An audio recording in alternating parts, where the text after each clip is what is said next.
श्री सुखदेव जी महाराज ने दिति और अदिति की संतानों का वर्णन किया और दिति की संतति के विषय में वर्णन करते हुए श्री सुखदेव जी महाराज ने कहा, पहले हिरण्याक्ष और हिरण्यकशिपु हुए,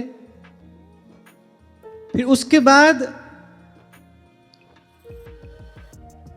49 मरुदगण उत्पन्न हुए जिनको इंद्र ने अपना भ्राता स्वीकार किया, असुर से देवता हो गए। अब जैसा आपको मैंने निवेदन किया था, महाराज परीक्षित बड़े सावधान वक्ता हैं। कहीं भी ऐसी कोई विचित्र घटना घटती है तो उसका कारण जानना चाहते हैं। और कारण क्यों जानना चाहते हैं? महाराज परीक्षित को कथा के उस विशेष रस की अनुभूति हो गई है जिसका अनुभव हो जाने के बाद जितना सुनो पर सुनते सुनते तृप्ति नहीं होती। महाराज परीक्षित के जो श्रवण हैं वो समुद्र के समान हो गए हैं। वो चाहते हैं कि ये कथा प्रसंग कभी विराम ले ही नहीं। श्री सुखदेव जी महाराज सुनाते रहें और हम सुनते रहें। उपनिषद का मंत्र है, श्रवणायापि बहुभिर्यो न लभ्यः। बोले पहले तो सुनने में ही नहीं आता। वो जो दिव्य ज्ञान है, भगवान की जो चर्चा वार्ता है, पहले तो सुनने में ही नहीं आती। भाई बड़ा दुर्लभ है। संत समागम और फिर हरि कथा, फिर तुलसी दुर्लभ दोए। अब हम सोचे भाई कहां दुर्लभ है? सुबह से लेकर रात तक कथा ही चल रही है। अब या तो इन महापुरुषों से कहने में कोई भूल हो गई, या जो आज हो रहा है उसमें कुछ गड़बड़ है। अब वो आप निर्णय कर लेना। हमको तो भाई संतों की बात में श्रद्धा है, इन्हीं की बात मानते हैं, मानते आए हैं, मानते रहेंगे। ये कह रहे हैं संत समागम हरि कथा तुलसी दुर्लभ दो, तो दुर्लभ ही है। प्रभु के यश विस्तार के अतिरिक्त कोई भी लक्ष्य हुआ तो कथा सारस ततो गतः। कथा के जो आदि वक्ता हैं महादेव, वो कहते हैं कि रे सत्संग का स्वरूप क्या है? जेहि महु आदि मध्य अवसाना। आदि माने आरंभ, मध्य और अवसाना विश्राम। जेहि महु आदि मध्य अवसाना, करे प्रभु प्रतिपाद्य राम भगवाना। जहां केवल भगवान की बात हो, आरंभ में भी, मध्य में भी, विश्राम में भी, जहां केवल भगवत चर्चा हो, भगवत गुणानुवाद हो, भगवान की पवित्र लीलाओं का कीर्तन हो, भगवान नाम स्मरण हो, बोले उसी को कथा सत्संग कहना चाहिए। कोई भी और प्रयोजन है, कोई भी और लक्ष्य है, कोई भी से माने कोई भी, वो कितना ही सात्विक लक्ष्य भी क्यों ना हो, इस दृष्टि से विचार करोगे तो भाई सच में दुर्लभ है। श्रवणायापि बहुभिर्यो न लभ्यः और शृण्वन्तोऽपि बहवो यं न विदुः। भगवती श्रुति कहती हैं पहले तो सुनना ही बड़ा दुर्लभ है, और मुझे सुनने में भी आ जाए तो फिर समझना अत्यंत कठिन है। आश्चर्य वक्ता कुशलोस्य लब्धा आश्चर्यो ज्ञाता कुशलानुशिष्टः। बोले ऐसे श्रोता वक्ता का संयोग हो जाए तो आश्चर्य है। ये तो कोई अलौकिक घटना घट गई, कोई अद्भुत घटना घट गई। तो यहां तो ऐसी अद्भुत अलौकिक घटना घटी है ना। श्री सुखदेव जी महाराज जैसे वक्ता हैं और महाराज परीक्षित जैसे श्रोता हैं। वो चाहते हैं भाई कथा चलती रहे, कुछ ना कुछ पूछ लेते हैं। श्री सुखदेव जी महाराज को लीला विस्तार का अवसर प्रदान करते हैं, और कहें और कहें और हम सुनते रहें। और ऐसा ऐसा क्यों हो रहा है? क्योंकि वो जो रस विशेष है वो उनको प्राप्त हो गया है, उसका उनको अनुभव हो गया है। इसीलिए अब कान कैसे हैं? जिनके श्रवण समुद्र समाना। तो ये अद्भुत घटना कैसे घट गई? असुर देवता कैसे हो गए? दिति के गर्भ से उत्पन्न हुए हैं और आपने कहा कि इंद्र ने उनको अपना भ्राता स्वीकार कर लिया। वो अपना आसुरोचित स्वभाव छोड़कर देवता हो गए। महाराज परीक्षित ने कहा कि ये घटना हमको विस्तार से सुनाइए, हम इसको सुनना चाहते हैं। और आप सब आज बहुत सावधान होकर श्रवण करना। बड़ा ही शिक्षाप्रद ये प्रसंग है और साधक के लिए तो रसायन जैसा है। श्री सुखदेव जी महाराज ने कहना आरंभ किया कि जब भगवान ने देवताओं का पक्ष लेकर दिति के दोनों पुत्रों का वध कर दिया, हिरण्यकशिपु और हिरण्याक्ष, तब जो दिति थी शोक में मग्न और दिन रात क्रोध में जलती थी। क्रोध किस पर है? इंद्र पर है। कहने लगी, बोले ये इंद्र सचमुच बड़ा ही विषयी, क्रूर, निर्दयी है। बोले अपने ही भाइयों को मरवा दिया। अब देखो, अगर संबंध की दृष्टि से विचार करो तो वो दोनों थे तो देवताओं के भाई ही, पिता तो एक ही है, महर्षि कश्यप। अदिति की जो संतति है वो देवता है, दिति की संतति ये दोनों थे। तो वे बड़ा ही विषयी, क्रूर और निर्दयी है, अपने ही भाइयों को मरवा दिया। अब तो जब तक इस पापी को मैं मरवा नहीं देती तब तक चैन से नहीं सोऊंगी। अब वैर की अग्नि उसके हृदय में धधक रही है। यहां मैं एक बात आपसे कहना चाहता हूं, ये कौन से युग की घटना है? सत्ययुग की घटना है। तभी आपको कहता हूं हर युग में हर युग है। तभी कल आपको कह रहा था, हाय हाय आज ऐसा हो गया, आप कैसे भजन करें, समय बदल गया। ये सब बहाने मत बनाओ, ये सब राग आलापने का कोई लाभ नहीं है। जिसको भजन करना है, जिसको साधन करना है, इसको अपने कल्याण के मार्ग पर आगे बढ़ना है, अरे उसकी रक्षा करने वाले, उसकी व्यवस्था करने वाले, उसकी संभाल करने वाले भगवान हैं। और भगवान तो किसी युग के अधीन है नहीं, भगवान की कृपा तो किसी युग के अधीन है नहीं। मैं तो यही देख पा रहा हूं और स्वयं को देखकर ये बात कह रहा हूं, आपको देखकर नहीं। मैं तो यही देख पा रहा हूं, ये सब बातें क्या है, बस मन के बहाने हैं। अब ऐसा हो गया, अब वैसा हो गया, कैसे भजन करें, पहले समय ऐसा था वैसा था। कुछ नहीं है, करना है तो चलिए, भगवान संभालने वाले हैं। और कल आपसे कह ही रहा था, मैं संभाल भी कैसी करते हैं, करे करऊं सदा तिनकी रखवारी, औखी घड़ी न वेखण देई। प्रभु संभाल रहे हैं। और एक और बात मैं आपको कहूंगा, भाई प्रभु अनुकूल हो जाएं, आप विश्वास मानिए, मेरी इस बात का आप विश्वास मानिए, प्रभु अनुकूल हो जाएं, आप कहीं रहो, किसी भी स्थिति में रहो, भीतर से आप सुख में ही हो, आनंद में ही हो, कोई झंझट नहीं है। भगवान अनुकूल हो जाएं। और भगवान अनुकूल नहीं है तो लियो, ये तीनों लोगों के अधिपति होकर भी किस गति को प्राप्त हुए। तो ये सत्ययुग की घटना है। इंद्र ने भगवान को अपने पक्ष में लेकर ये कार्य कराया। अब जो उनकी माता है वो दिन रात बैर की आग में जल रही है। अब उसका संकल्प ही एक है, जब तक इसके प्राण में नहीं ले लेती तब तक चैन से सोऊंगी नहीं। उसको दिन भर कोसती है। अब ये मन की स्थिति कौन से युग में है? सत्ययुग में है।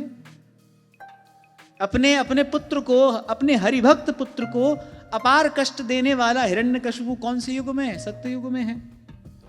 श्री राम जैसे पुत्र को वनवास देकर अपने पुत्र के लिए राजपाट की आकांक्षा, ये कौन से युग की घटना है? ये त्रेता की घटना है। तो आप देखोगे, आप विचार करोगे, ये सब लीला चलती आई है भाई, चलती रहेगी। बड़ी बात है, इससे न्यारा होकर ही भजन हो सकता है। अब आप देखो, इससे न्यारे कब होते हो? जब इससे न्यारे हो जाओ तभी सतयुग है। जब आप इससे न्यारे हो जाओ, सत्संग की कृपा से वो बुद्धि विवेक प्राप्त हो जाए, जब आप इससे न्यारे हो जाओ तो तभी आनंद है। फिर कह रहा हूं आपको भाई, ये तो समुद्र के किनारे आप हम बैठे हैं, तो लहरें उठती रहेंगी, कभी छोटी कभी बड़ी, ये कभी शांत नहीं होंगी, लहरों का शोर बना ही रहेगा।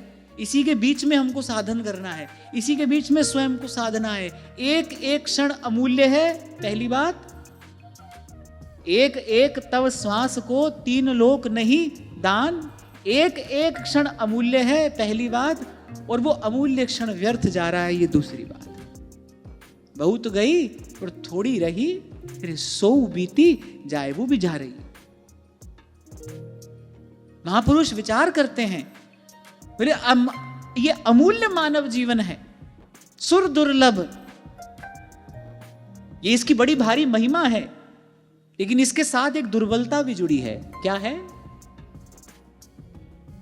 ये मनुष्य जीवन सुर दुर्लभ, सोई ग्रंथन गावा। और भगवान कह रहे मैंने कृपा करके ये अवसर प्रदान किया है, इसका कोई मोल नहीं है, इसका कोई मूल्य नहीं है, अमूल्य है। एक वस्तु मूल्यवान होती है, एक अमूल्य, ये अमूल्य अवसर है। फिर एक दुर्बलता भी इसके साथ जुड़ी है, क्या है? क्षणभंगुर है, अनित्य, पानी केरा बुदबुदा और मानुष की जात, अब है अब नहीं है। परमार्थ साधा जा सकता है इसको प्राप्त करके, मोक्ष द्वारम अपावृतम, पर साथ साथ एक दुर्बलता भी जुड़ी है, उसका भी विचार करना चाहिए और करते रहना चाहिए। भाई अनित्य है, अब है और अब नहीं है, पल में प्रलय होएगी। संत कह रहे फिर करेगा कब, अभी कर लो। जो महत्वपूर्ण काम है, जो श्रेष्ठ कार्य है, उसको पहले कर लो, बाकी देखा जाएगा। तो भाई इससे न्यारा होना है, और जब हो जाओ तभी आनंद है, तभी सतयुग है। तो अब उसने मन में ठान लिया, बोली ऐसा उपाय करूंगी जिससे ऐसा पुत्र प्राप्त हो जो इस इंद्र का वध कर दे। अब ऐसा उपाय करूंगी। पिछले ही प्रसंग में हमने श्रवण किया कि ये जो कामना है ये दुख का मूल है। अब देखो, पहले त्रिलोक विजयी 2 पुत्र प्राप्त हुए, उनकी क्या गति हुई? उससे उसने शिक्षा नहीं ली, अब वो पुनः उसी मार्ग पर आगे जाना चाहती है। जिस मार्ग पर चलकर पहले दुख पाया है उसी मार्ग पर फिर जाना चाहती है। यही जीव की दशा है, ये आपकी मेरी कहानी है। जिस संसार से बार बार ठोकर खाते हैं, बार बार उसी की ओर दौड़ते हैं, उसी से लिपटना चाहते हैं, भगवान से भी उसी को मांगते हैं। एक बार जिस मार्ग पर चल के दुख पा लिया, भाई गलती होना है तो कोई बड़ी बात नहीं है, गलती दोहराना ये छोटी बात नहीं है। मनुष्य हो, गलती होना बड़ी बात नहीं है, गलती दोहराना ये छोटी बात नहीं है। और मैं कहता हूं गलती हुई, कुछ बुरा नहीं हुआ। आपसे भूल हुई, गलती हो गई, कुछ बुरा नहीं हुआ, कोई बात नहीं। लेकिन गलती से कुछ सीखे नहीं, ये बहुत बुरा हुआ। वो गलती आपको कुछ सिखा नहीं पाई, ये बहुत बुरा हुआ। क्यों? क्योंकि अब आप पुनः गलती दोहराएंगे, अब आप पुनः गलती दोहराएंगे। और अभी आपसे मैं निवेदन कर रहा हूं, भाई क्षणभंगुर जीवन है, पता नहीं आने वाली श्वास का अवसर मिले न मिले, ये तो कोई नहीं जानता है। तो जिस मार्ग पर चलकर पहले दुख पाया उसी मार्ग पर फिर जाना चाहती है। और ऐसी बुद्धि किस कारण होती है? जब जीवन में सत्संगति नहीं होती। सत्संग होगा तो विवेक जग जाएगा, विवेक जग जाएगा तो व्यक्ति अपनी भूल सुधार लेगा। फिर कह रहा हूं, भूल होना कोई बड़ी बात नहीं है, बुरी बात भी नहीं है, पर भूल सुधारी ना जाए ये छोटी बात नहीं है और बुरी बात है। और जिसके जीवन में सत्संग नहीं होगा उसके जीवन में विवेक नहीं हो सकता, और विवेक के अभाव में व्यक्ति गलती दोहराएगा ही दोहराएगा, पुनः पुनः वही करेगा। आज तक कर ही रहे हैं, जन्म जन्म से इसी संसार में भटक रहे हैं, गलती तो दोहरा रहे हैं। अपनी गलती सुधार ली होती तो इतने दयालु प्रभु हैं, राई के सम भजन को मानत मेरु समान, इतने दयालु प्रभु हैं, रंच प्रेम में अपन को हारत नवल किशोर, इतने दयालु प्रभु हैं, बिन सेवा जो द्रवय दीन पे राम सरिस को नाही। थोड़ा सा भजन करके प्रभु को पा लिया होता, ये जन्म जन्म का भटकना बंद हो गया होता। हम गलती दोहराते आए, और आज भी यदि सत्संग में निष्ठा नहीं हुई, जैसी श्रद्धा अपेक्षित है वैसी श्रद्धा रूपी संपत्ति अर्जित नहीं की, तो बहुत जन्म हम जन्म बिगाड़े और अब हूं बिगड़ पड़ेगी, कौन बड़ी बात है। इसलिए 2 दिन पहले आपको कह रहा था, हजार बात कहने सुनने से अच्छा है कुछ एक अच्छा काम करिए। आप हम अच्छे लगने के लिए संसार में नहीं आए हैं, अच्छा करने के लिए संसार में आए हैं। ये जीवन जो मिला है अच्छा करने के लिए मिला है, स्वयं को साधने के लिए भगवान ने अवसर दिया है।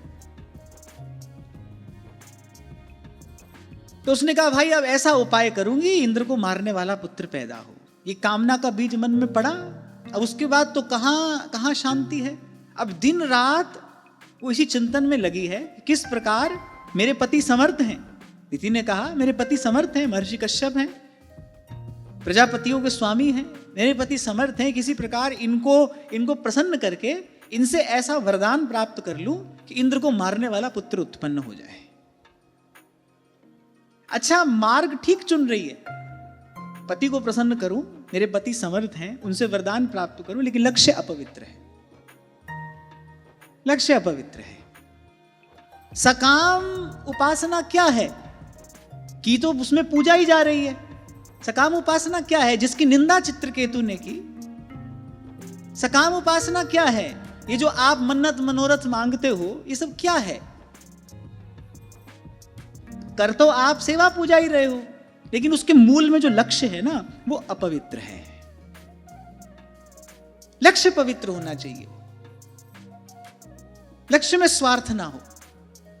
इसलिए बड़ी निंदा की गई है सकाम उपासना पद्धतियों की, कि भाई थोड़ा करो, अधिक करो, निष्काम भाव से भगवान का भजन करो। सुख शांति चाहते हो तो यही रास्ता है।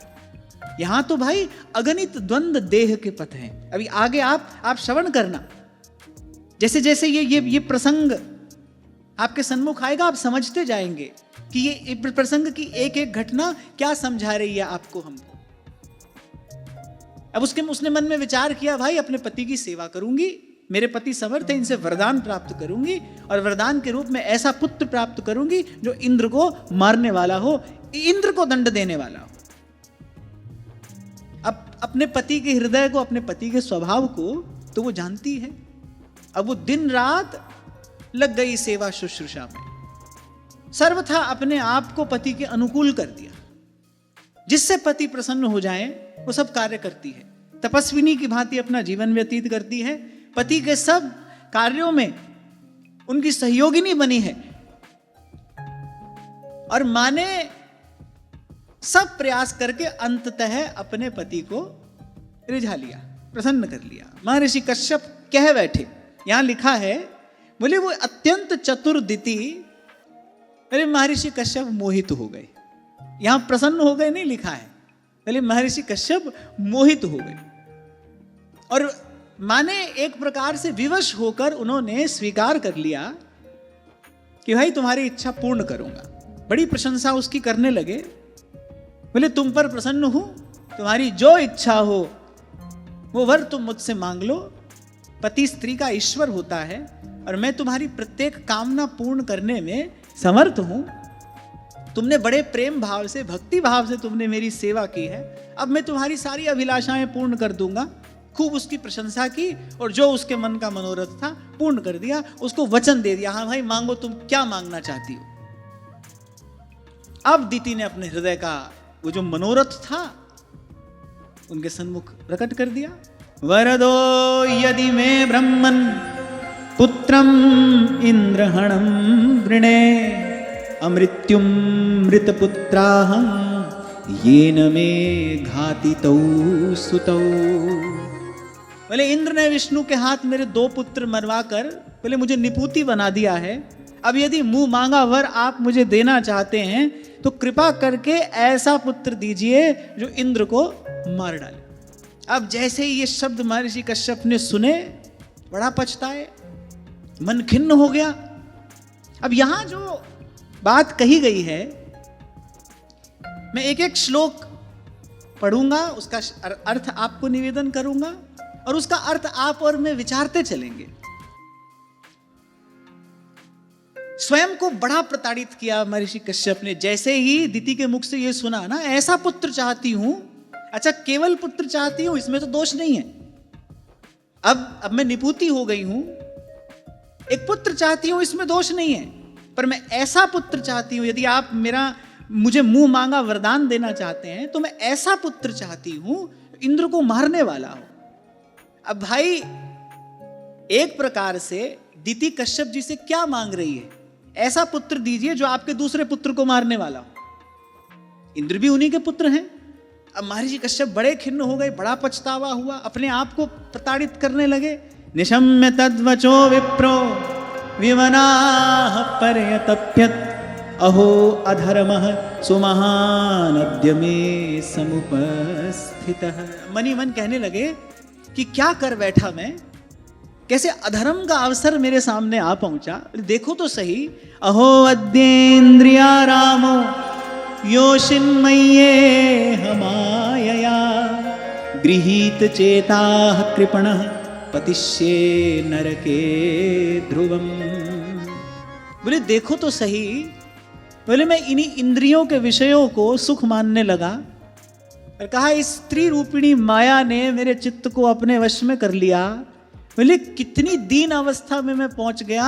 अब वरदान नहीं देता हूं तो भी और वरदान देता हूं तो भी, दोनों ही परिस्थितियों में मुझे नरक में गिरना पड़ेगा। धर्म पत्नी का तो ये कार्य नहीं है।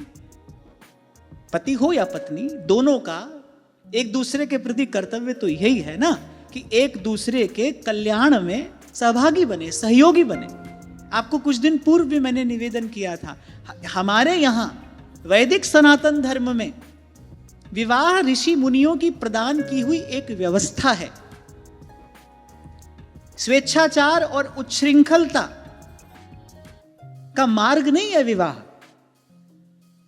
कि विवाह के बाद आप स्वेच्छाचारी हो जाएं, उच्छृंखल हो जाएं। जैसी मर्यादा एक ब्रह्मचारी के लिए है, वैसी ही कुछ मर्यादाएं गृहस्थ के लिए भी हैं। इसलिए हमारे यहां गृहस्थ को भी आश्रम ही कहा गया, गृहस्थाश्रम। और महाभारत में तो कहा सब आश्रमों में श्रेष्ठ गृहस्थ आश्रम है। क्यों? क्योंकि अन्य तीनों का पोषण करने वाला है। जो गृहस्थ आश्रम है वो अन्य तीन आश्रमों का पोषण करने वाला है, पर उसको भी आश्रम कहा गया है। जैसे नियम विरक्त के लिए है, जैसे नियम सन्यासी के लिए है, वैसे ही कुछ नियम गृहस्थ के लिए भी है। अतिथि अभ्यागत की सेवा, संत गौ ब्राह्मण की सेवा, देवार्चन, देवाराधन, सब गृहस्थ के भी कुछ नियम हैं। और आपको मैंने कहा था कि कोई होता है निवृत्ति परायण जीव, मान लो जिसके पूर्व का जो साधन है वो बस पूर्ण होने पर है। अब उसके मन में किसी प्रकार की कोई कामना वासना है नहीं, थोड़ा सा कार्य उसका रह गया है, वो इस संसार में पूर्ण करने के लिए आया है। पर ऐसे जन तो बड़े थोड़े होते हैं ना, बिरले होते हैं। प्राय करके जो जीव है वो प्रवृत्ति परायणी है। पर लेकिन जीवन ऐसे उच्छृंखल असंयमित ना हो जाए, अपने ही हाथ से मनुष्य अपना जीवन नष्ट ना कर बैठे, तो ऋषि मुनियों ने एक व्यवस्था बनाई, विवाह की व्यवस्था। पर विवाह कोई स्वेच्छाचार के लिए नहीं है। विवाह का अर्थ ही नहीं कि विवाह हो गया अब कोई नियम नहीं है भाई, अब दिन रात भोगने में लगे रहिए। विवाह का अर्थ ये नहीं है, विवाह का प्रयोजन ये नहीं है, विवाह का लक्ष्य ये नहीं है। उत्तम संतति, अपने जीवन को संयमित बनाकर उत्तम संतति इस संसार को प्रदान करने के लिए एक यज्ञ के समान पवित्र व्यवस्था हमारे ऋषि मुनियों ने की, विवाह।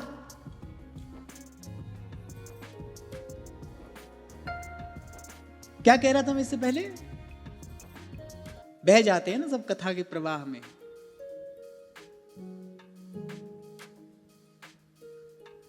कह मैं ये रहा था कि ये तो धर्म पत्नी का कर्तव्य नहीं है। यहां से बात आरंभ हुई थी।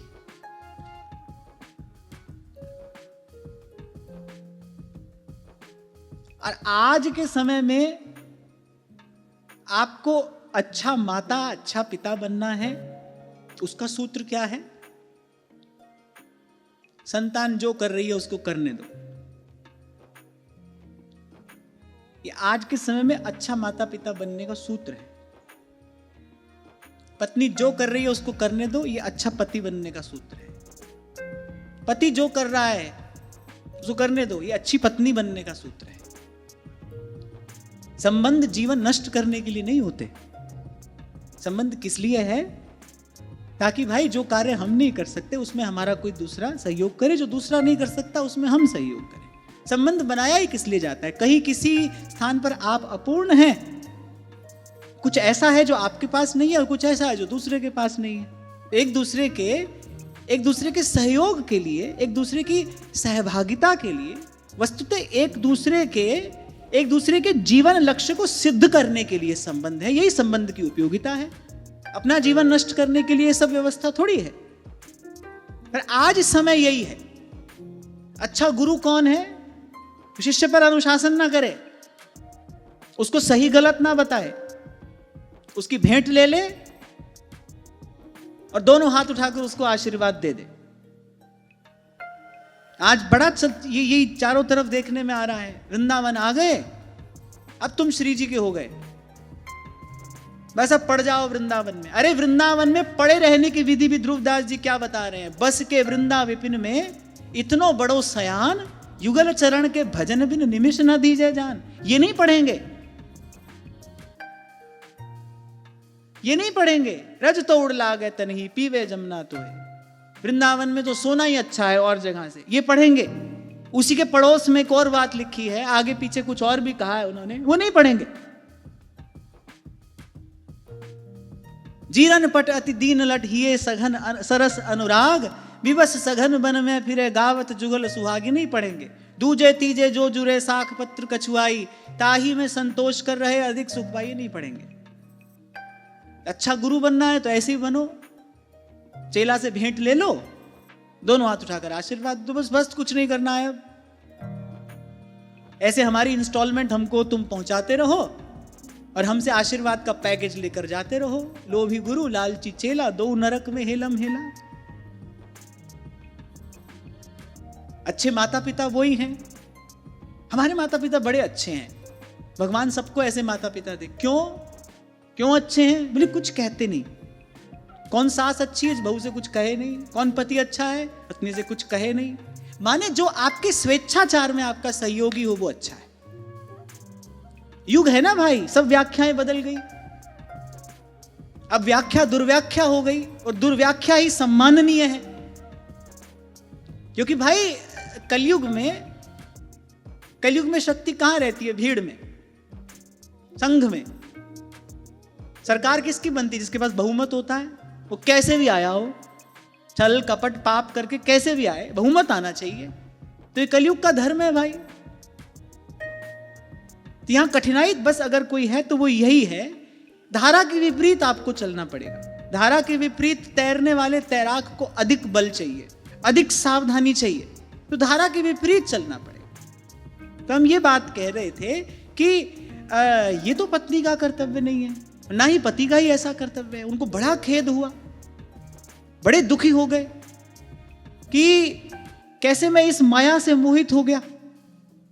अब मैंने वचन दे दिया है, वरदान दे दिया है मैंने, यदि अपना वचन पालन नहीं करता हूं तो असत्य भाषण के लिए नरक जाना पड़ेगा। और यदि इसको वरदान दे देता हूं तो क्या मैं स्वयं पुत्र हंता हो जाऊं?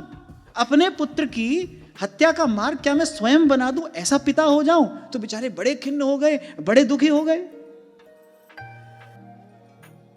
पर उन्होंने कहा, बोले दोष मेरा है, दोष किसी का नहीं है, दोष मेरा है जो मैं अपनी इंद्रियों को अपने वश में न रख सका और अपने सच्चे स्वार्थ और परमार्थ को न समझ सका। बोले मुझ मूढ़ को बार बार धिक्कार है। सब संतों ने, आचार्यों ने ये जो स्त्री से सावधान रहने के लिए कहा है, इसमें कहीं भी स्त्री की निंदा या अनादर नहीं है। क्यों कहा गया है ऐसा? महाप्रभु ने भी कहा, पर धन परतिय वंचु। कबीर तो यहां तक कहते हैं, बोले जहां जलाई सुंदरी, बोले जहां जलाई सुंदरी तहां जिन जाहू कबीर। समझ गए? इतनी बात समझ में आई? जहां किसी सुंदरी स्त्री का देह जलाया गया हो, बोले वहां मत जाना। जहां जलाई सुंदरी तहां जिन जाहु कबीर। बोले खेह उड़े अंगन लगे। बोले यदि वो राख तुम्हारे शरीर को लगी, बोले खेह उड़े अंगन लगे। बोले सुनो करे शरीर, तुम्हारी शक्ति का ह्रास तो वही कर लेगी। माने ये अतिशयोक्तिपूर्ण वाक्य है। क्यों कहा गया है? ताकि साधक इससे अत्यधिक सावधान रहे। हमारे महाप्रभु ने कोई बहुत अधिक विधि निषेध नहीं कहा, पर यह तो कहा परधन परतीय बंचु। ये दोनों में से एक भी जिसके जीवन में आया उसका जीवन नष्ट होना निश्चित है। ब्रह्मा भी उसको बचा नहीं सकते। गोस्वामी जी तो यहां तक कहते हैं, तिन में अति दारुण दुखद माया रूपी नार। व्यास जी कहते हैं, व्यास कनक और कामिनी ये लांबी तरवार, हरि भेटन जो जाइए बीच ही ले मार। कबीर जी ने अपने एक दोहे में कहा है, बोले एक रास्ते पर बाघ जाता हो और एक रास्ते पर परस्त्री, तो बोले बाघ से मिल लेना। क्यों? इतनी निंदा? निंदा नहीं है, महापुरुषों की वाणी में गूढ़ार्थ निहित होता है। क्यों? बोले बाघ के पास जाओगे, बाघ झपटेगा, मार देगा, एक बार मृत्यु होगी, एक बार जन्म होगा। बोले वहां उसकी आसक्ति में पड़े तो पता नहीं कितनी बार जन्म लेना पड़ेगा, पता नहीं किस किस योनि में भटकना पड़ेगा, वहां आसक्ति यदि हो गई। और आसक्ति होना निश्चित है। मैं जो आपसे कह रहा था, यहां कहीं भी स्त्री का अनादर या अवहेलना नहीं है, ये पुरुष की दुर्बलता बताई जा रही है, ये पुरुष की दुर्बलता है। और उस दुर्बलता का कारण क्या है? क्योंकि भाई उसको सबसे अधिक विषय सुख जो मिलता है वो स्त्री से मिलता है। सुखानुशयी राग है, जिस विषय से जितना अधिक सुख मिलेगा वहीं उतनी प्रगाढ़ आसक्ति होगी। तो कभी कभी माताएं बहनें इसको अपना अनादर मान लेती। नहीं, माताओं बहनों का अनादर नहीं है ये पुरुषों को जो इतना सावधान रहने के लिए कहा गया, ऐसे वाक्य स्त्रियों के लिए कम मिलते हैं हमारे यहाँ शास्त्र में। ऐसा उपदेश पुरुष को ही किया गया है। तो यहाँ कहीं भी माताओं बहनों की निंदा या अवमानना या अवहेलना नहीं है, ये पुरुष की दुर्बलता है। क्योंकि पुरुष को सर्वाधिक विषय सुख जो है वो स्त्री के संग से मिलता है, और जहां अधिक सुख मिलेगा वहीं सबसे गाढ़ी आसक्ति होगी, उससे छूटना मुश्किल है। मुश्किल नहीं, असंभव है। काम क्रोध मद लोभ खल प्रबल मोह के धार, गोस्वामी जी कह रहे हैं, तिन में अति दारुण दुखद माया रूपी नार। यहां तक हमारे यहां पर कहा गया, बोले मात्रा स्वस्त्रा दुहित्रा वा, श्रीमद् भागवत का वाक्य है, भगवान कह रहे हैं। बोले मात्रा स्वस्त्रा दुहित्रा वा ना विविक्तासनो भवेत। एक अवस्था के बाद बोले माता पुत्री बहन के साथ भी एक आसन पर नहीं बैठना चाहिए। बड़ी सुंदर और बड़ी स्वस्थ पवित्र जीवन शैली हमें हमारे ऋषि मुनियों ने प्रदान की। भारत भूमि का ये दुर्भाग्य ही कहना चाहिए। एक तो ये बहुत बार पदाक्रांत हुई, आक्रमणकारी यहां आए, उनके कारण, उनके आक्रमणों के कारण, शासन सत्ता उनके हाथ में रहने के कारण यहाँ की परंपराएं दूषित हुई, विकृत हुई। और फिर आज के समय का, आज की स्थिति का तो कहना ही क्या है। अब तो एक प्रकार से पूरे विश्व का ही आक्रमण है। सारे संसार की बात देखो, सुनो, और फिर स्वेच्छाचारी मनुष्य हो गया है। क्यों हो गया है? क्योंकि शास्त्र गुरुजन के प्रति श्रद्धा नहीं है। मैंने कहा ना, आज तो अच्छा संबंधी वही है जो आपको कुछ कहे नहीं। बड़ी अटपटी बात सुनने को मिलती है, कह रहे अच्छा मित्र वही है जो आपको जज ना करे। कहते हैं ना, अच्छा मित्र वही है जो आपको जज ना करे। अरे मैं कहता हूं मित्र का ही काम होता है जज करना। जज नहीं करेगा तो तुमको गलत तरफ जाने से रोकेगा कैसे? सही गलत का विचार ही नहीं करेगा तो आप गलत मार्ग पर जा रहे हो, आपको रोकेगा कैसे? जबकि मित्र का कर्तव्य तो यही है। कुमार्ग पर दूसरा जाता हो, गलत रास्ते जाता हो, जिस रास्ते पर जाने से चोट लगती हो, हानि का भय हो, उस रास्ते पर जाने से रोके। आज सभी संबंधों की व्याख्या यही हो गई, जज नहीं करे। हम जैसे हैं वैसे हमारे साथ रहे, हमारे साथ चले, वही अच्छा संबंधी है, वही अच्छा मित्र है। अब आपको बधाई हो भाई आपकी इन सब व्याख्याओं की। हमको तो कोई बहुत अधिक सरोकार इनसे नहीं है। हमको तो अपनी ये जो पुरानी परिपाटी है यही ठीक लगती है, यही ठीक लगती है।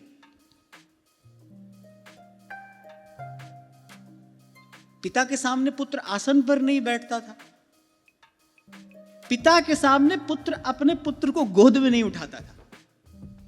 क्यों? बोले बाप के सामने बाप बन के कैसे खड़ा हो जाऊं। आज भी ब्रज के गांव में आप चले जाइए, कहीं ना कहीं आपको ऐसा दृश्य देखने को मिल जाएगा। पुत्र अपने पुत्र को अपने पिता के सामने गोद में नहीं उठाएगा कि मैं अपने पिता के सामने पिता बन के कैसे खड़ा हो जाऊं। भगवान के सामने भगवान बन के खड़ा हुआ जा सकता है? नहीं। गुरु के सामने गुरु बन के खड़ा हुआ जा सकता है? नहीं। मातृदेवो भव पितृदेवो भव, बोले पिता के सामने पिता बन के कैसे खड़े हो जाएं? और आप कहो अरे पुरानी बातें हैं, पर ओल्ड इज गोल्ड, ये भी आप ही कहते हो। पुरानी बातें हैं पर इनमें सार है, सुख शांति के सूत्र इनमें छिपे हैं।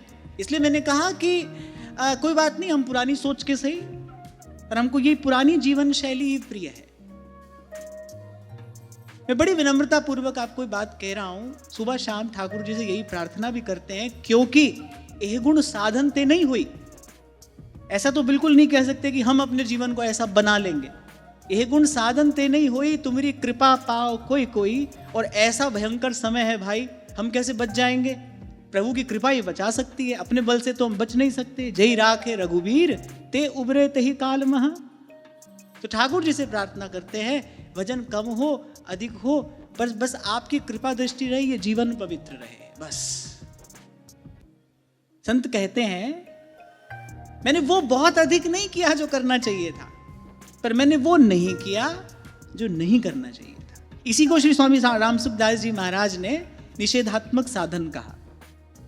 और इसको करने के लिए अधिक बल, अधिक शक्ति, अधिक सजगता, अधिक सावधानी की अपेक्षा है। सब मिलाकर कह दूं तो निषेधात्मक साधन करने के लिए सतत सत्संग की आवश्यकता है। क्योंकि भाई बड़ी प्रबल पवन बह रही है, कब किसको उड़ाकर कहां ले जाए, कहां पटक दे, कुछ कहा नहीं जा सकता है। सोशल मीडिया थोड़े दिनों में आपको भगवान घोषित करवा देगा, सिद्ध हो जाओगे आप। प्रसिद्ध होते ही आप सिद्ध हो गए। पहले सिद्ध प्रसिद्ध होते थे। पहले के समय में पहले लोग सिद्ध होते थे तपस्या करके, फिर प्रसिद्ध हो जाते थे, सिद्धि से प्रसिद्धि हो जाती थी। आज प्रसिद्ध होते ही सिद्ध हो जाते हैं। पहले साम दाम दंड भेद लगाकर प्रसिद्ध हो गए, कोई मुश्किल बात नहीं है, धन खर्च करो आप भी हो जाओगे। सब व्यवस्था है, अर्थ प्रधान युग है। पहले प्रसिद्ध हो गए, प्रसिद्ध होते ही सिद्ध हो गए। जब कोई जानता नहीं था तब कुछ नहीं थे, आज सब जानते तो सिद्ध हो गए। आपका वाक्य भगवत वाक्य है, ब्रह्म वाक्य है। तब तमाशा है भाई, चलता रहेगा। खैर छोड़ो, हम अपनी बात कर रहे थे। हमको वही प्राचीन जीवन शैली प्रिय है जो हमारे ऋषि मुनियों ने, जो मार्ग हमको प्रदान किया, जिस मार्ग पर चलकर श्रेय की प्राप्ति की जाती है, जिस मार्ग पर चलकर भगवत चरणारविंद की विमल सन्निधि में पहुंचा जाता है। अब यहां तो यह कहा गया, मात्रा स्वस्रा दुहित्रा वा न विविक्तासनो भवेत। क्यों? बोले बलवान इंद्रिय ग्रामो विद्वान समपि कर्षति। क्यों? क्योंकि बोली इंद्रियां बड़ी बलवान हैं, मन अतिशय चंचल है, इंद्रियां बड़ी बलवान हैं, और फिर ये माया का प्रबल पवन है, ये दूषित समय है। अरे कब मन को कहां ले जाकर पटक दे, कहां नहीं जा सकता। तो अपनी ओर से सावधानी रखें, अपनी ओर से सावधानी रखें, जितनी रख सके उतनी रखें। और बाकी तो मैंने कहा, प्रभु डोरी हाथ तुम्हारे, डोर प्रभु के हाथ में है। पर ये बहाने मत बनाओ, हम तो वृंदावन आकर पड़ गए, अब तो श्री जी करेंगी जो करेंगी, करवा लो। हमको तो भाई ये जो बात महापुरुष कह रहे हैं, जो सच्चास्त्र कह रहे हैं, अरे श्री जी जो करेंगी वो करेंगी। श्री जी ने जो करना था कर दिया। तुम कह रहे हो हम तो यहां आकर पड़ गए, श्री जी जो करेंगी वो करेंगी। अरे करेंगी क्या? तो जो करना था उन्होंने कर दिया। मानुष तन वृंदा विपिन रसिकन संग विवि रूप, ये कर दिया श्री जी ने। और क्या करेंगी? उन्होंने अपना कार्य कर दिया, अब तुम करो तुम्हारे हिस्से का काम, हम करें हमारे हिस्से का काम।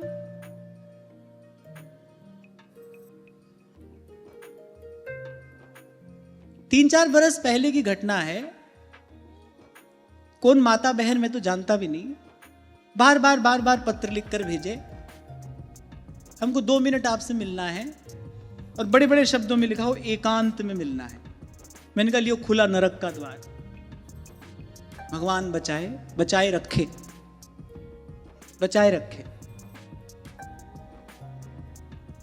ये जो आपका एकांत यही बता रहा है आपकी मन की वृत्ति क्या है, कैसी है। क्यों मिलना है भाई? यहां बैठे हैं, जो बात कहनी है कहो, हम सुन रहे हैं, समझ में आ जाएगी तो उत्तर दे देंगे।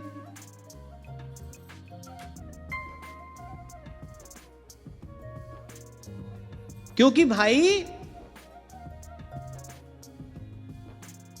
आप शेर को नहीं खाते, नहीं खा सकते, इसका अर्थ ये तो नहीं शेर भी आपको नहीं खाएगा।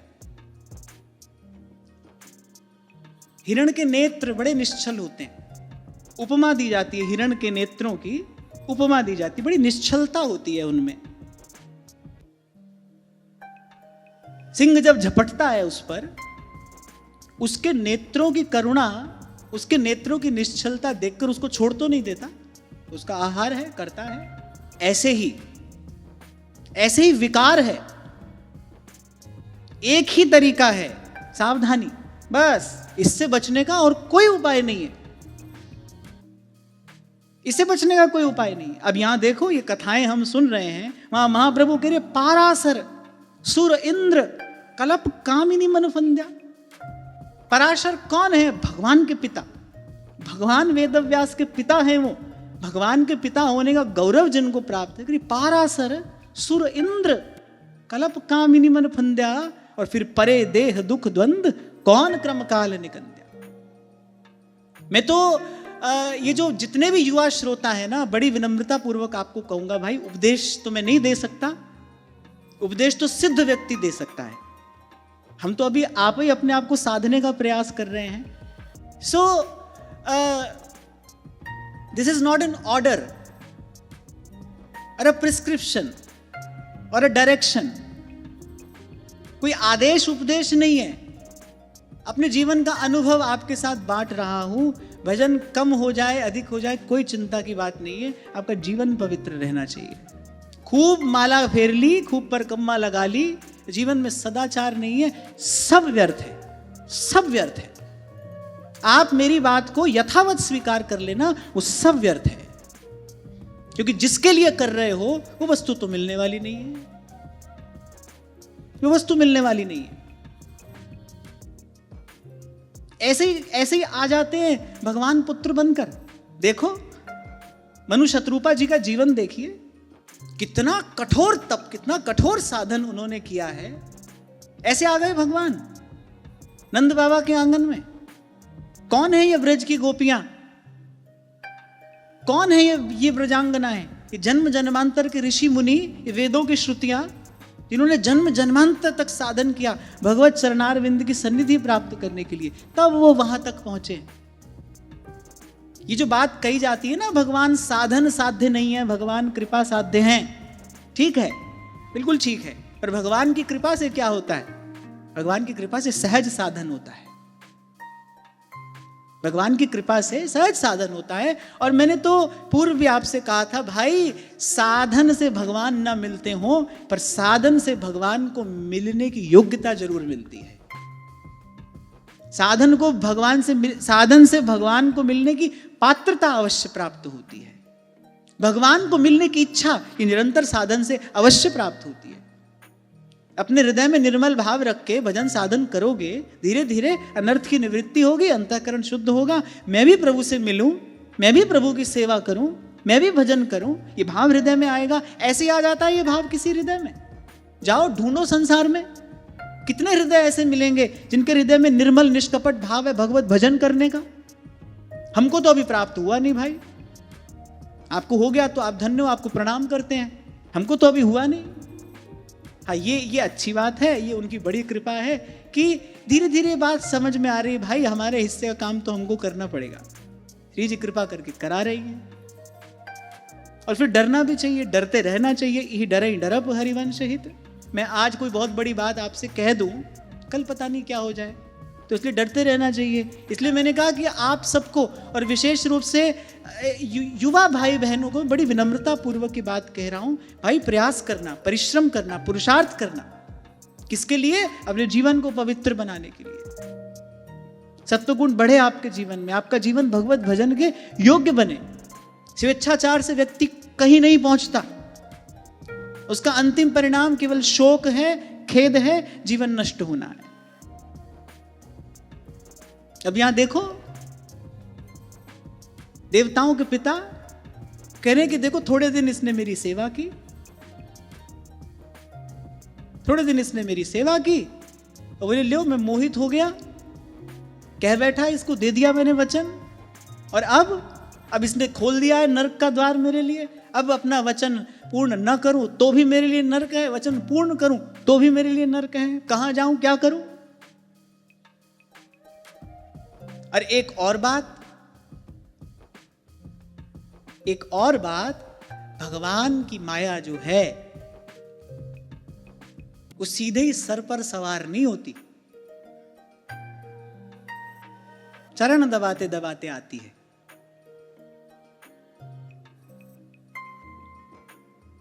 जो डुबाने वाला पानी होता है ना, वो सर से नहीं पांव से डुबाता है।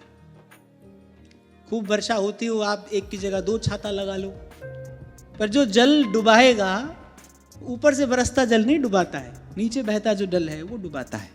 ऐसे ही भगवान की माया है, ऐसी भगवान की माया है। किस किस ब्याज से कोई आएगा आपके जीवन में, आपकी सेवा करेंगे। और चरण दबाता दबाता फिर आपकी छाती पे धरेगा वो अपना पांव। कोई भी हो, कोई भी हो। नन्हे से बालक को देखकर व्यक्ति फंस जाता है ना उसकी आसक्ति में। नन्हा सा बालक, तोतली बोली, अरे कितना प्यारा है, कितना कितना निश्चल है। वो उसकी निश्चलता, वो उसकी तोतली बोली, सीधे शब्दों में कहें तो जो बच्चे की जो मासूमियत होती है, वही तो आसक्ति का कारण बनती है। तो आप देखो माया कैसे फंसाती है, कांटे से नहीं, फूल से। सावधान किससे रहना है? व्यक्ति प्राय करके व्यक्ति कांटे से ही सावधान रहता है, पर यहां तो फूल से सावधान रहने की आवश्यकता है। अब दिति ने क्या किया? बड़ी सेवा की, दिन रात सेवा की, लेकिन उसका लक्ष्य पवित्र था नहीं। उसके मन में तो कुछ और था, भाई किसी प्रकार से इनको प्रसन्न कर लूं और फिर अपना मन चाहा वरदान इनसे पालूं। वरदान देने में समर्थ हैं। अब वस्तुतः क्या वो पति की सेवा कर रही थी? पति की सेवा नहीं कर रही थी, वो तो पति को वश में करने का प्रयास कर रही थी। तो पति की सेवा थोड़ी है, सेवा तो सेवे को सुख पहुंचाने के लिए होती है। अब इसको कोई पति की सेवा कहेगा?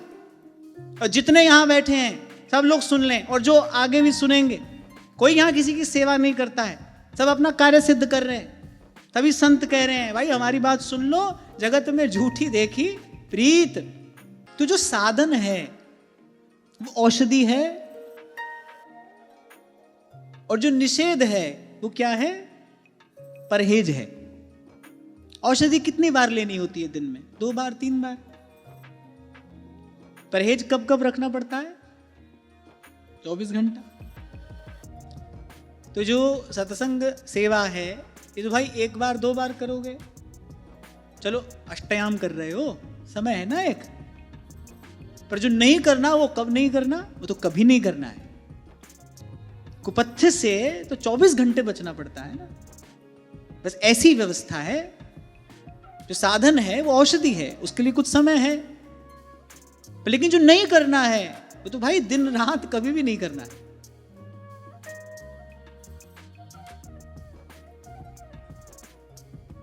तो ये आज जो प्रसंग आपको मैंने निवेदन किया, और मैंने प्रयास किया कि मैं ठीक प्रकार से कह पाऊं, लेकिन जो उपदेश पुरुष को किया गया है वही उपदेश स्त्री के लिए भी है। और आपसे पहले मैंने कहा था, क्योंकि स्त्री हमारे यहाँ पूज्य है, और जो पूज्य होता है उसको सीधे उपदेश नहीं किया जाता, उसको किसी माध्यम से कुछ निवेदन किया जाता है। हाँ, पर एक बात निश्चित जान लेना कि इसके अभाव में कुछ भी हो सकता है, लेकिन कल्याण नहीं हो सकता है। कुछ भी आप कर लो, पर कल्याण नहीं हो सकता है। ये जीवन भगवत भजन के योग्य नहीं बन सकता है। भगवान के योग्य जीवन नहीं बनेगा। भगवान और धर्म 2 वस्तुएं नहीं है। रामो विग्रहवान धर्मः, भगवान विग्रहवान धर्म है।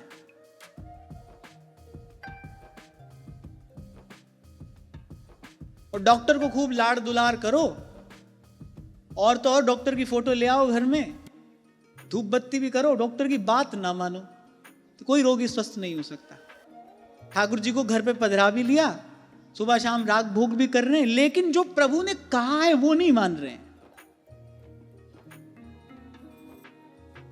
कैसे कैसे बात बनेगी भाई? एकादश स्कंध में भगवान उद्धव से कह रहे हैं, न तथास्य भवेत् क्लेशो बंधश्चान्य प्रसंगतः योषित संगाद यथा पुंसो यथा तत्संगी संगतः। भगवान ने कहा ऐसे तो दुख के अनेक अनेक कारण हैं, ऐसे तो जीव अनेक अनेक कारणों से क्लेश पाता है, पर न तथास्य भवेत क्लेशो। कौन कह रहा है? भगवान स्वयं। भगवान श्री उद्धव जी से उद्धव गीता में बात कह रहे हैं, न तथास्य भवेत क्लेशो बंधश्चन्य प्रसंगतः योषित संगा। बोले जैसा क्लेश स्त्री संग से और स्त्री संगी का संग करने से मनुष्य को होता है, जैसे बंधन में वो इस प्रकार पड़ता है, बोले वैसे किसी अन्य प्रकार से नहीं पड़ता। ऐसा क्लेश और किसी प्रकार से नहीं मिलता।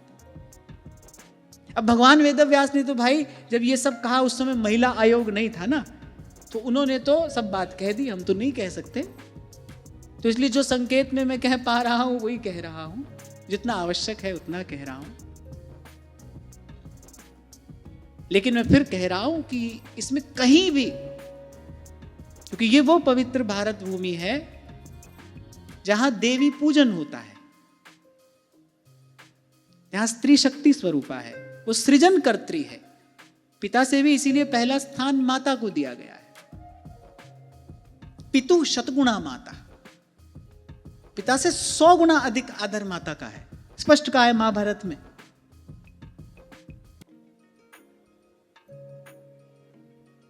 दस उपाध्यायों से बढ़कर आचार्य है, 100 आचार्यों से बढ़कर गुरु है, उससे भी बढ़कर पिता है, और पितु शतगुणा माता, और उससे भी 100 गुना अधिक सम्माननीय माता है। तो हमारे यहां तो ऐसा ऐसा आदर है, ऐसा सम्मान है, और केवल आदर सम्मान नहीं, यत्र नार्यस्तु पूजन्ते रमन्ते तत्र देवता, ये स्वर यहीं पर सुनाई पड़ता है। तो कहीं किसी भी प्रकार से कोई भी ऋषि मुनि, कोई भी विद्वान कहीं किसी प्रकार से स्त्री की अवहेलना नहीं कर सकता। ये बात कही गई है किस लिए? क्योंकि ये पुरुष की दुर्बलता है, ये पुरुष की दुर्बलता है, इसलिए उसको इतना सावधान किया गया है, इसलिए उसको बार बार ये उपदेश किया गया है, इसलिए इतना बच के रहने को कहा गया है, इतना दूर रहने के लिए कहा गया है कि जहां जलाई सुंदरी तहां जिन जाए कबीर, खेह उड़े अंगन लगे। बड़ा आश्चर्य हुआ था जब पहली बार हमने पढ़ा, पर कबीर तो कबीर हैं, उनकी वाणी तो वेद के समान प्रमाणिक है, तो कबीर कबीर हैं। वो कह रहे हैं भाई बात में कोई बात होगी तो फिर समझ में आता है, चिंतन करने पर यही समझ में आता है भाई, जिस विषय से जितना अधिक सुख मिलेगा उस विषय में उतनी ही अधिक आसक्ति होगी। तो एक बात तो पक्की मान लेना, कोई कह रहा है आपसे बड़ा प्रेम है, प्रेम नहीं है, आसक्ति है। कहीं ना कहीं आप उसके सुख का कारण बन रहे हो। जिस दिन वो सुख का कारण समाप्त हो जाएगा, वो जो आपकी ओर से जो सुख की धारा बह रही है ना, जिस दिन वो बाधित हो जाएगी, उस दिन आप ही दुख के सबसे बड़े कारण हो जाओगे। और फिर यहां भगवान कह रहे बोले इतना क्लेश किसी और कारण से नहीं होता जितना स्त्री संग से, और केवल स्त्री संग नहीं कहा, योषित संगाद यथा पुंसो, और यथा तत्संगी संगत है, और जितना स्त्री संगी का संग करने से वो क्या करेगा? आपका मन दूषित करेगा, विषय की चर्चा करेगा, कान से गलत आहार होगा, और जो उससे आपका भाव देह है वो दुर्बल हो जाएगा, भजन साधन नहीं कर पाओगे। और मैंने कहा ना कि ये सब बात हम न भी विचारें तो भी हमारे महाप्रभु जी ने 2 ही बात से तो बचने के लिए कहा, परधन परतीय बंजू, ताते भैया मेरी 100 कृष्ण गुण संचू। बोले इस 2 से बच के रहना। और मैं बड़ी विनम्रता पूर्वक कहकर आगे बढ़ूं, ये प्रसंग आज ऐसा उपस्थित हुआ कि केवल परतीय ही क्यों, सोचता है ना व्यक्ति कि भाई पर स्त्री से बचने के लिए कहा गया है ना, जिससे विवाह हुआ है, अब उसके साथ तो दिन रात भोग भोगो, ये तो छुट्टी मिली है। ये बड़ी भारी भूल है, बड़ी भारी भूल है। हरास तो हरास है भाई, वो कहीं पर भी हो। मृत्यु मृत्यु है, घर पर आए कि बाहर आए, मृत्यु तो मृत्यु ही है ना, वो घर पर आए कि बाहर आए। तो इतनी बात भी हम समझ ले, विवाह हुआ है किस लिए? जीवन को संयमित करने के लिए हुआ है, परस्पर के सेवा सहयोग के लिए हुआ है, कि दूसरा व्यक्ति भी साधन करे, हम भी साधन करें। और मैं तो यही कहकर आगे बढ़ता हूं भाई कि जहां तक बच सको वहां तक तो बचे ही रहना चाहिए। फिर भी समय बलवान है, प्रारब्ध उससे भी अधिक प्रबल है, और सबसे सबसे बलवती तो भगवान की इच्छा है, हरि इच्छा भावी बलवाना। मनुष्य की सामर्थ्य कोई बहुत अधिक है नहीं, पर अपनी ओर से इतना अवश्य करे, अवश्य करे, अवश्य करे, अपने हृदय में विकार ना आने पाए। हम पवित्र जीवन का निर्माण करने की सामर्थ्य न रखते हो, पवित्र जीवन की इच्छा तो कर सकते हैं, हम प्रभु से प्रार्थना तो कर सकते हैं, प्रभु कृपा करिए हमारा जीवन पवित्र बने। हमारे ऋषि मुनियों ने यह प्रार्थना की ही है, तन्मय मनः शिव संकल्प वस्तु। क्योंकि कई बार क्या होता है, इस तरीके का प्रसंग जब उपस्थित होता है ना, अब यहां मैंने कहा भगवान वेदव्यास ने बहुत कुछ कहा है, गोस्वामी जी ने बहुत कुछ कहा, कबीर जी ने बहुत कुछ कहा, हमारे व्यास जी ने बहुत कुछ कहा है। व्यास जी कह रहे हैं कि ये नांगी तरवार हरि भेटन जो जाइए बीचे ले है मार। अब क्या होता है ना, एक बार पढ़ने पर ऐसा लगता है कि यहां पर कहीं ना कहीं स्त्री शरीर की निंदा हो रही है, स्त्री की निंदा हो रही है। नहीं भाई, कहीं से भी नहीं है। कोई महापुरुष ऐसा कर ही नहीं सकता, कभी नहीं कर सकता है। स्त्री तो सदा ही पूज्या है। इसीलिए हमारे यहां कितनी सुंदर व्यवस्था शास्त्र करता है कि विवाह नहीं हुआ, विवाह नहीं करना।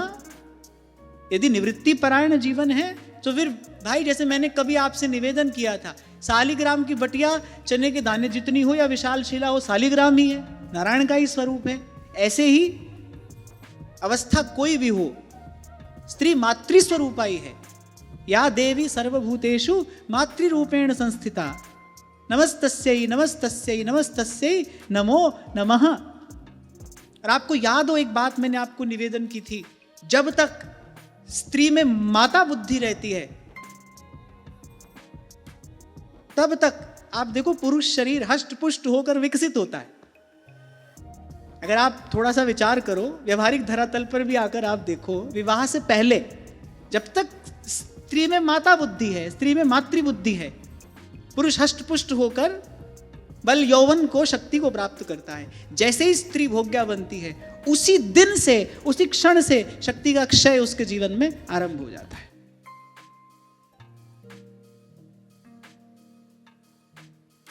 बड़ा गंभीर विषय है, इसीलिए आज मैंने आरंभ में ही आपको निवेदन कर दिया था। बड़ा गंभीर विषय है, लेकिन मैं फिर आपको कह रहा हूं, बार बार आपको कह रहा हूं, और बड़ी विनम्रता पूर्वक मैं आपको कह रहा हूं, इसके अभाव में साधन नहीं हो सकता। कुछ भी हो जाए, भजन नहीं हो सकता, कल्याण नहीं हो सकता। जिससे आचार्य ने बचने के लिए कहा है, तो भाई बचना ही पड़ेगा किसी भी प्रकार से। परधन परतीय भंचु। और मैंने स्पष्ट रूप से निवेदन किया, प्रयास किया आप तक ये अपना भाव पहुंचाने का, कि यहां केवल परतीय पर ही ना रुक जाना। विवाह यदि हुआ है तो भी जीवन तो संयमित ही जीना है। ध्यान रखना भाई, आप भोग नहीं भोगते, भोग आपको भोगता है। वासना बलवती होती चली जाती है, वो आपको बूढ़ा करके स्वयं यौवन को प्राप्त होती। वासना ऐसी ही है, आपको बूढ़ा कर देगी, जर्जर हो जाएगा शरीर, और स्वयं युवती होती चली जाएगी। इसीलिए भीष्म पितामह शरशैया पर पड़े महाराज युधिष्ठिर से कहते हैं, बोले युवावस्था में इंद्रिय निग्रह फिर सरल है, वृद्धावस्था में बड़ा कठिन। क्यों? क्योंकि तब इंद्रियों में बल नहीं रहता। मन की उछल कूद तो वही है, बढ़ गई है, क्योंकि जीवन भर अनुचित किया, जीवन भर कुपथ्य किया, औषधि ली नहीं, सदगुरु रूपी वैद्य की बात मानी नहीं, जीवन भर स्वेच्छाचार से मन माना आचरण किया। अब क्या हुआ? अब मन की उछल कूद तो बढ़ती चली गई, मन की चंचलता तो अत्यधिक हो गई। पहले फिर भी इंद्रियों में बल था, मन की उस चंचलता का निवारण करने का कुछ उपाय करते थे, अब तो इंद्रियां भी अशक्त पड़ी हैं। अब सोचो, शरीर जा रहा है धीरे धीरे दुर्बलता की ओर, मन की विषय वासना और बलवती है, कितनी बड़ी दुर्दशा है। इसी को महाप्रभु कह रहे हैं, द्वै तुरंग पे चढ़त कौन हट परिधो कौन पे धायो। ऐसा तो मैं नहीं कह सकता, एक बार ऐसा करके देखना, विचार कर ही देख लो। दो घोड़ों पर आप बैठे हो, एक यहां भाग रहा है, एक यहां भाग रहा है, क्या हालत होगी तुम्हारी? यही दशा मन की होती है। और फिर कल परसों आपको कह रहा था, भाई हमारी बात मत मानो, किसी की मत मानो, इसकी उसकी मत मानो, सुखी रहना है भगवान की बात तो मानो। जो भगवान कह रहे हैं उस पर तो कान दो, उनकी बात तो ध्यान से सुनो, उनकी बात से विमुख होकर कौन सा सुख पाओगे? जो सुख देने वाले हैं उन्हीं के बात से विमुख होकर कौन सा सुख मिलेगा भाई? यहां भगवान कह रहे हैं न तथास्य भवेत क्लेशो। यहां उद्धव से कह रहे हैं, वहां नारद जी ने एक बार पूछा, वन में प्रभु बैठे हैं, मानस में यह प्रसंग है, श्री रघुनाथ जी बैठे हैं, उदास हैं श्री जानकी जी के वियोग में। नारद जी ने देखा, बोले मेरे ही श्राप के कारण आज मेरे प्रभु को ये कष्ट, ये दुख उठाना पड़ रहा है। तो कहा आज प्रभु बैठे हैं, अवसर है, पास गए, श्री चरणों में प्रणाम किया, पूछा, बोले प्रभु उस समय आपने मुझे रोका किस लिए? ठाकुर जी ने बड़ा सुंदर उत्तर दिया। ठाकुर जी कह रहे, नारद तुम सर्वथा मेरे आश्रित हो, तुम सर्वतो भावेन मेरे आश्रित हो, और अपने आश्रित जन की संभाल करना ये तो मेरा कर्तव्य है, ये मेरा प्रण है। राखूं ताई प्राण की नाई, करऊं सदा तिन की रखवारी। तुम ऐसे मार्ग पर चले थे जिस मार्ग पर चलने से तुमको अनंत काल तक क्लेश की प्राप्ति होती, किसी ना किसी प्रकार से तुमको रोकना था। अब कोई कहता, कह दे, अरे भगवान ब्याह करा देते, कह देते सदा सुखी रहो। अब भगवान कह रहे हम ही को देख लो, कौन तो सदा सुखी रहेगा, हमको ही देखो। जब ये संत अपने मुख से सुनाते हैं कि श्री रघुनाथ जी मर्यादा पुरुषोत्तम हैं, एक पत्नी व्रत है। अच्छा, जब जानकी जी के साथ सुख से अवध के महलों में विराजमान थे ना, वनवास से पहले, सब संतों को लगा बोले ये तो ब्याह करके भी कितने सुखी हैं। सब संतों को लगा, सब ऋषि मुनि तपस्वी सोचने लगे, तो चलो ठीक है, एक ब्याह तो किया ही जा सकता है, ये तो एक ब्याह करके बड़े सुखी हैं, हम भी क्यों ना ऐसा सुखमय जीवन व्यतीत करें। ठाकुर जी ने कहा ये तो गड़बड़ हो गई, ये तो सब पीछे चल पड़ेंगे हमारे, तो जो निवृत्ति का मार्ग है तो कैसे रहेगा। ठाकुर जी ने लीला की। कुछ दिन पहले जो अवध के महलों में प्रसन्न विराजमान थे, कुछ दिन के बाद सिया जी का हरण मरण दशरथ का, बन बन राम फिरे रे विधना टारे नाही टरे, रे विधना टारे नाही टरे। अच्छा, एक एक तपस्वी के पास गए हैं भगवान उस वनवास काल में, सब ऋषि मुनियों के पास, सब संतों के पास गए, बोले देख लो वो जो मनोरथ था। ठाकुर जी ने कहा इसका बीज अभी निकाल दो, इसको अंकुरित मत होने देना। तब ऋषि मुनि सोचने लगे, बोले एक ब्याह तो कर ही सकते हैं, बड़े सुख से रहेंगे। ठाकुर जी ने कहा तो बड़ी गड़बड़ हो गई, इनको बताओ कितना दुख है, हम पर ब्रह्म हैं तो भी बन बन राम फिरे, रोते बिलखते, हा जानकी कहते हुए भगवान डोल रहे हैं। तब ऋषि मुनियों को लगा नहीं भाई हम तो ऐसे ही ठीक हैं, इनका भजन करके ही ठीक है, ये तो बड़ा झंझट है इसमें, यहाँ तो भगवान को भी रोना पड़ रहा है, हमारी कौन गिनती है, ब्याह करके तो भगवान भी रो रहे हैं, हमारी क्या गिनती है। वहां द्वारिका के महलों में जाकर देखो, कहां कहां से स्वर्ग से जाकर गिफ्ट लाकर देने पड़ रहे हैं उनको, सत्यभामा जी को। उनके सामने उनकी बात नहीं कर सकते, उनके सामने उनकी बात नहीं कर सकते, बड़ा झंझट है भाई। इसीलिए बचा ले भगवान तो फिर ऐसी कृपा नहीं है, और बचा भी वही सकते हैं, जही राख है रघुवीर ते उबरे ते ही काल महा। अरे इस दुख का कारण क्या है? ये जो जीवात्मा की पुरुष बुद्धि है ना, ये इस दुख का कारण है। पुरुष अपने आप को कर्ता भोक्ता समझने लगता है, मैं करता हूं, मैं स्त्री का भोगता हूं, ये मेरी भोग्या है, ये बुद्धि दुख का कारण है। जबकि सत्य इससे नितांत विपरीत है। जीवात्मा न तो स्त्री है न पुरुष, ये मिथ्याभिमान जो है, ये मिथ्या अहंकार जो है, ये उसके दुख का कारण है, ये अहंकार दुख का कारण है। अब ऐसे तो परम पुरुष एक नंद नंदन है और सकल ब्रज नारी, सत्य तो यही है और त्रिकाल सत्य है। ये आपसे हमसे लेकर ब्रह्मा जी तक सभी के स्वामी तो एकमात्र भगवान है ना, सभी के ईश्वर आराध्य स्वामी पति एकमात्र भगवान है। ये जो ठाकुर जी कहते हैं, गोपियों से कहा ना, बोले अब आ गई हो पर वापस चली जाओ। क्यों? योगी हम एक पत्नी व्रत हैं। गोपियों ने कहा हाँ, तुम अगर एक पत्नी व्रत हो। इससे पहले गोपी कुछ कहती, ठाकुर जी ने कहा बताते हैं। बोले हम एक पत्नी व्रत हैं, माने जो भी हमारी शरण में आए वो हमारी पत्नी, हम उसके पति। ये एक पत्नी व्रत है हमारा। और कुछ अनुचित थोड़ी कहा है उन्होंने, सत्य ही कहा है। सब जीवात्माओं के एकमात्र पति, एकमात्र स्वामी, एकमात्र ईश्वर वही हैं।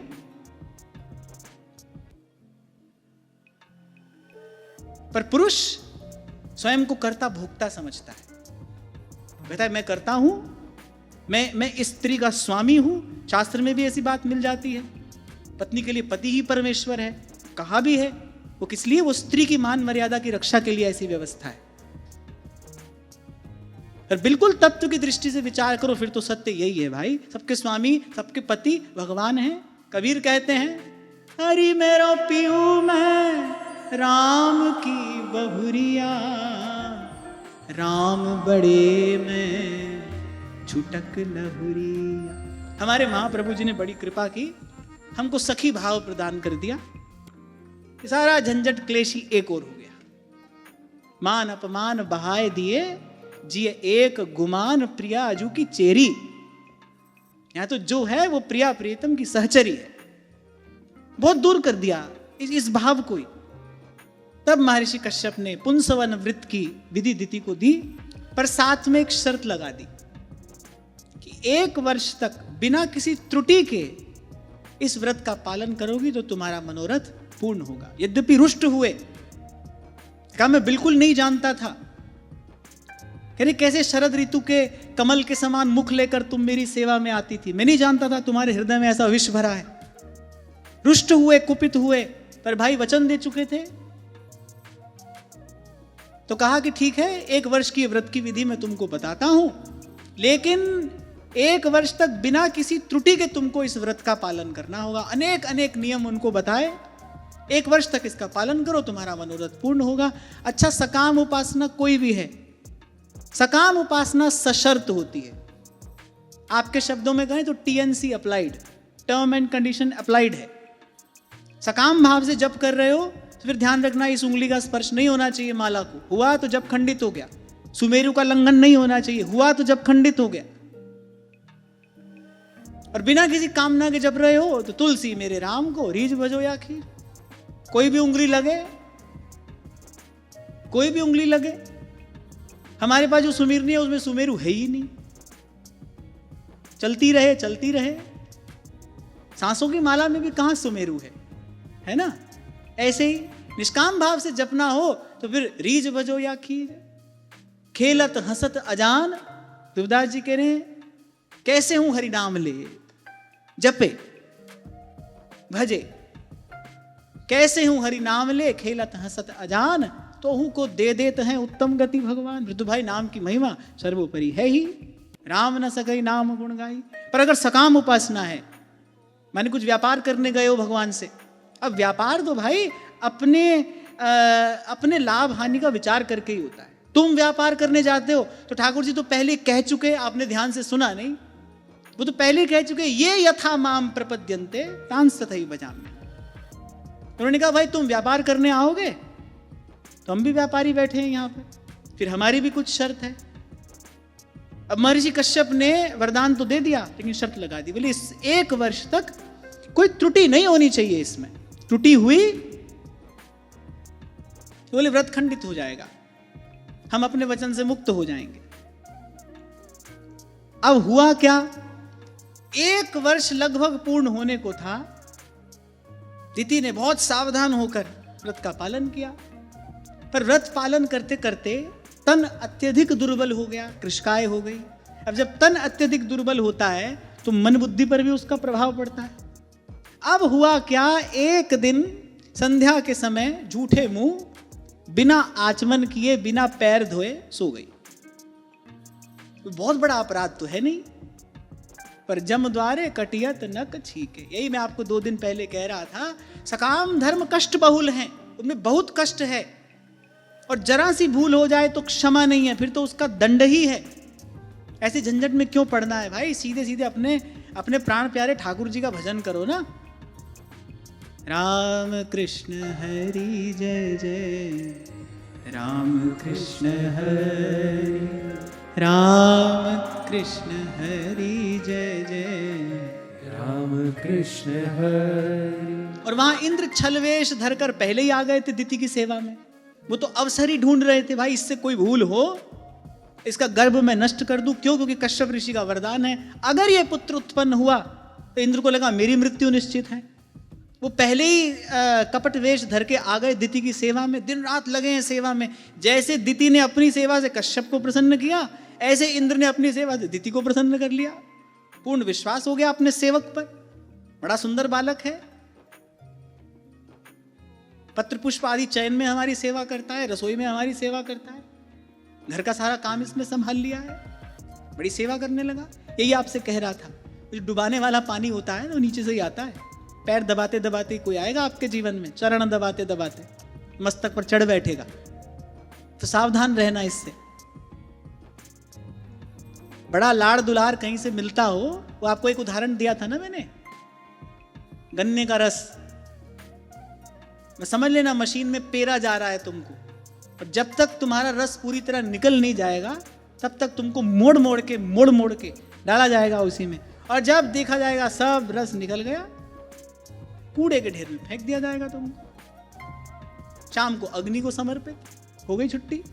यही नहीं होता है संसार में, यही नहीं होता है क्या? यहां से मम्मी, यहां से पापा, भैया, हमारे लिए ये, तुम्हारे लिए, हमारे लिए तो तुम ही सब कुछ हो, हमारा तो तुम्हारे अतिरिक्त और कोई नहीं है, तुम नहीं होगे तो कौन करेगा। अच्छा व्यक्ति इसको सच मान बैठता है, इसको स्वीकार कर लेता है, हाँ भाई हम नहीं होंगे तो कौन करेगा। घिसता रहता है, पिटता रहता है, जैसे चक्की में पिसता है। तभी कबीर जी ने कहा, दो पाटन के बीच में साबत बचाना, पिस जाता है। और जब रस बिल्कुल निकल गया, जब तुम किसी काम के नहीं हो, पड़े हो घर के कोने में, इंतजार करते सुबह से शाम तक, कोई आएगा हमारे पास बैठेगा, दो बात हमसे करेगा। दुत्कार मिलती है, तिरस्कार मिलता है, बहुत संपन्न होगे तो कोई रख दिया जाएगा तुम्हारे लिए, तुम्हारे मुख में दवा की गोली डालने के लिए, और अंत में शाम को अग्नि के हवाले, बस छुट्टी हो गई। यही है। अब बात तो कड़वी लग रही होगी, कड़वी है, पर कड़वी नहीं है। कड़वी क्यों लग रही है? एक ज्वर विशेष होता है, वो हो जाए तो मिश्री की डली कड़वी लगती है। संसार का विषय का ज्वर जिसको चढ़ा है उसको सच कड़वा लगता है। तभी संसार में ये बात सुनने को मिलती है, सच तो कड़वा ही होता है। कहां होता है भाई? सच तो सच होता है, ना कड़वा ना मीठा। जो कड़वे मीठे से मुक्त है वही तो सत्य है। सत्य ईश्वर है, ईश्वर द्वंद्व से मुक्त है। तो जो कड़वे मीठे से मुक्त है वही सत्य है।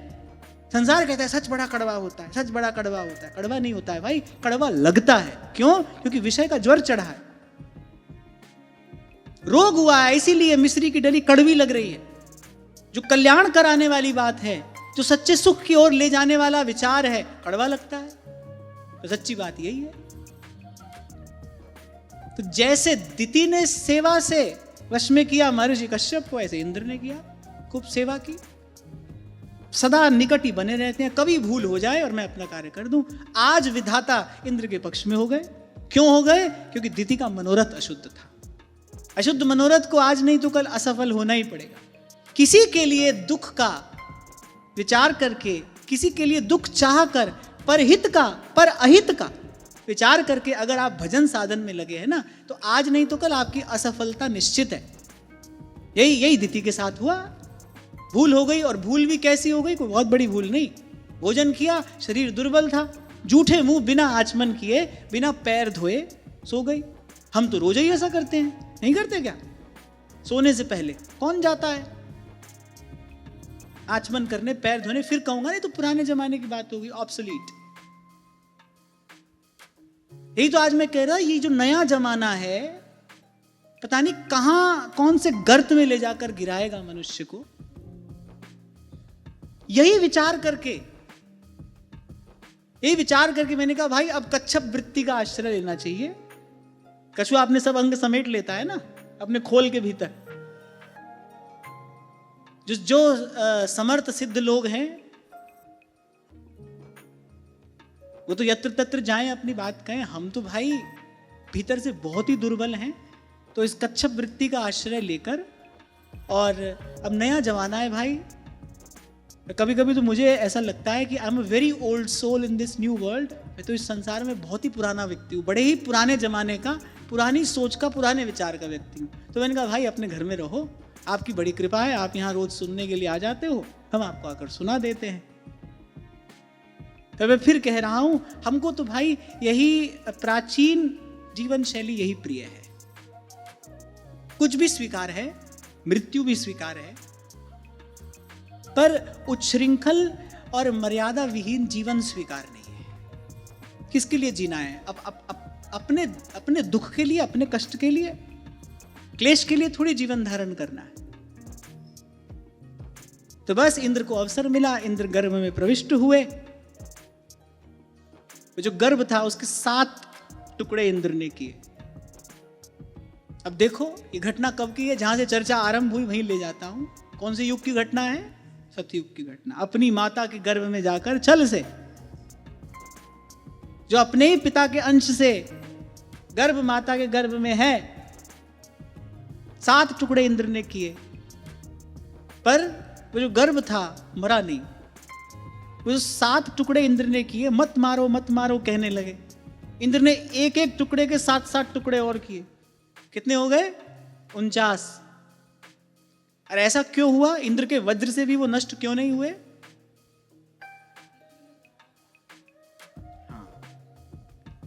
दिति ने किसी भी भाव से आराधना की, पर आराधना तो भगवान की थी ना। भगवान की आराधना अमोघ है, क्योंकि वो जो गर्भ था वो भगवत आराधन से पुष्ट हो रहा था। कश्यप का बीज है और भगवत आराधन से वो पुष्ट हो रहा है।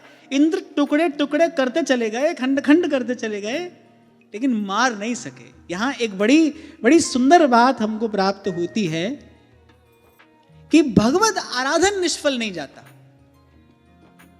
भगवत आराधन अमोघ है। यहां बड़ा सुंदर श्लोक कहा है,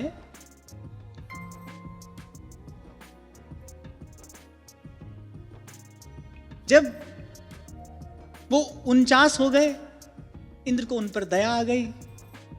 अब इंद्र को लगा कि भाई अब ये 49 हो गए हैं और ये हमसे प्रार्थना कर रहे हैं मत मारो मत मारो। इंद्र ने कहा अच्छा ठीक है, यदि तुम मेरे पक्ष में आ जाओ तो मैं तुम्हें नहीं मारूंगा। इंद्र चाहता ही यही था। इंद्र को तो केवल अपनी मृत्यु से भय था ना। वो जो 49 गर्भ थे वही मरुदगण कहलाए, इंद्र के पक्ष में हो गए। इंद्र ने कहा मैं तुम्हें अमृत पान करा के देवता बना दूंगा। और जब वो सब प्रकट हुए तब दिति ने सब रहस्य इंद्र से पूछा। तब इंद्र ने सब बात कही। इंद्र ने क्षमा याचना भी की, माता मैं ही छल से तुम्हारी सेवा कर रहा था, तुमने ऐसा वरदान मांग लिया था पिता से। अपनी मृत्यु से भयभीत होकर, अपनी मृत्यु के कारण का निवारण करने के लिए मैं यहां आया तुम्हारी सेवा करने के लिए, और वस्तुतः तुम्हारी सेवा करने के लिए नहीं, तुम्हारा गर्भ नष्ट करने के लिए। पर तुमने लगभग 1 वर्ष तक भगवत आराधन किया। उस भगवत आराधन के प्रभाव से तुम्हारे गर्भ को नष्ट तो नहीं कर सका, लेकिन अपनी मृत्यु के कारण का निवारण मैंने कर दिया। अब ये सब मेरे भाई हैं, इनको मैं अमृत पान करा के देवता बना दूंगा और ये सदा मेरे साथ स्वर्ग में रहेंगे। दिति भी इस बात से प्रसन्न हो गई, कश्यप जी भी प्रसन्न, दिति भी प्रसन्न, इंद्र भी प्रसन्न, और वो 49 मरुदगण जो हैं वो भी प्रसन्न, सब प्रसन्न हैं। पर ये जो प्रसंग है ये हमको बड़ा महत्वपूर्ण संदेश देता है। बहुत कुछ इस आज के प्रसंग में मैंने आपको निवेदन किया, और वो प्रत्येक बात साधक जीवन के लिए रसायन स्वरूप है। और ये जो अंत में सब प्रसन्न हुए ना, ये अंत में सब प्रसन्न भी किस लिए हुए कि भाई दिति ने जैसे भी किया, पर आराधन तो भगवान का ही किया था ना, नारायण की उपासना तो की थी।